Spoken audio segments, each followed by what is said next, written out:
दोस्तों, नई शिक्षा नीति के मसौदे से हिंदी की अनिवार्यता हटी। राज्य ग्रेड 6 और 7 में बदल सकेंगे भाषा। जी हाँ दोस्तों, जो नए शिक्षा नीति का क्या मसौदा है, क्या क्या अब अनिवार्यता खत्म हुई है, क्या क्या बात हुई, इस वीडियो में आपको मुकम्मल जानकारी दूंगा। लिहाजा आप वीडियो को अंत तक जरूर देखिए। वीडियो को शुरू करने से पहले मैं गुजारिश करता हूँ कि अगर अभी तक आपने हमारे चैनल को सब्सक्राइब नहीं किया है तो सब्सक्राइब करके बेल आइकन को दबा लें ताकि आने वाले हमारे लेटेस्ट वीडियोस का नोटिफिकेशन आपको मिलता रहे। तो पढ़ते हैं पूरी खबर। ये दिल्ली से खबर प्रकाशित हुई, हिंदुस्तान पेपर है। केंद्र सरकार ने नई शिक्षा नीति के मसौदे में त्रिभाषा फार्मूले को लेकर उठे विवाद के बीच सोमवार को नई शिक्षा नीति के संशोधित मसौदा जारी किया। इसमें गैर हिंदी भाषी राज्यों में हिंदी अनिवार्य किए जाने का उल्लेख नहीं है। तमिलनाडु में द्रामुक और अन्य दलों ने नई शिक्षा नीति के मसौदे में त्रिभाषा फार्मूले का विरोध किया था। आरोप लगाया था कि यह हिंदी भाषा थोपने जैसा है। नई शिक्षा नीति के संशोधित मसौदे में कहा गया है कि जो छात्र पढ़ाई जाने वाली 3 भाषाओं में से एक या अधिक भाषा बदलना चाहते हैं वे ग्रेड 6 या 7 में से ऐसा कर सकते हैं जब वे 3 भाषाओं में माध्यमिक स्कूल के दौरान बोर्ड परीक्षा में अपनी दक्षता प्रदर्शित कर पाते हैं। इससे पहले कि मसौदे में समिति ने गैर हिंदी प्रदेशों में हिंदी की शिक्षा को अनिवार्य बनाने का सुझाव दिया था। इस मुद्दे पर तमिलनाडु द्रामुक सहित कई अन्य दलों ने भारी विरोध करना शुरू किया था। इस मुद्दे विवाद उठने के बाद केंद्रीय मानव संसाधन विकास मंत्री रमेश पोखरियाल निशंक ने रविवार को स्पष्ट कहा था कि किसी प्रदेश पर कोई भाषा थोपी नहीं जाएगी।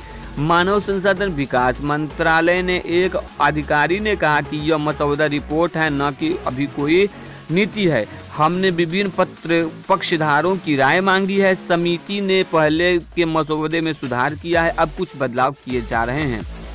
दामुक के राज्यसभा सांसद तिरुचि शिवा और मक्कन निधि मयम नेता कमल हसन ने इसे लेकर अपना विरोध जताया था। तिरुचि शिवा ने केंद्र सरकार को आगाह करते हुए कहा था कि हिंदी को तमिलनाडु में लागू करने का कोशिश कर केंद्र सरकार आग से खेलने का काम कर रही है।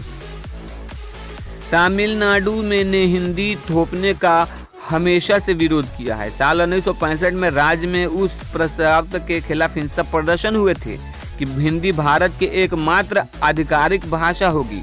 कर्नाटक के मुख्यमंत्री HD कुमारस्वामी ने रविवार को कहा कि त्रिभाषा फार्मूले के नाम पर दूसरे राज्यों को कोई भाषा थोपी नहीं जानी चाहिए। देश की नई शिक्षा नीति के मसौदे में अनिवार्य हिंदी शिक्षण को विवादास्पद प्रावधान को हटाने के केंद्र सरकार के फैसले का स्वागत करते हुए दामुक ने कहा कि इससे पता चला कि पार्टी संरक्षक दिवंगत एवं करुणानिधि जिंदा है। अपनी पार्टी के पदाधिकारियों और सांसदों और विधायकों की बैठक की अध्यक्षता करने के बाद दामुक अध्यक्ष MK स्टालिन ने एक ट्वीट में कहा, ऐसे समय में जब हम थलेवर नेता कलेनार की जयंती मना रहे हैं, केंद्र सरकार द्वारा हिंदी को अनिवार्य विषय बनाने और संबंधित प्रावधान को वापस किए जाना पता चला कि कलेनार अभी जीवित हैं। यह करुणा निधि की विरासत का हवाला दे रहे हैं।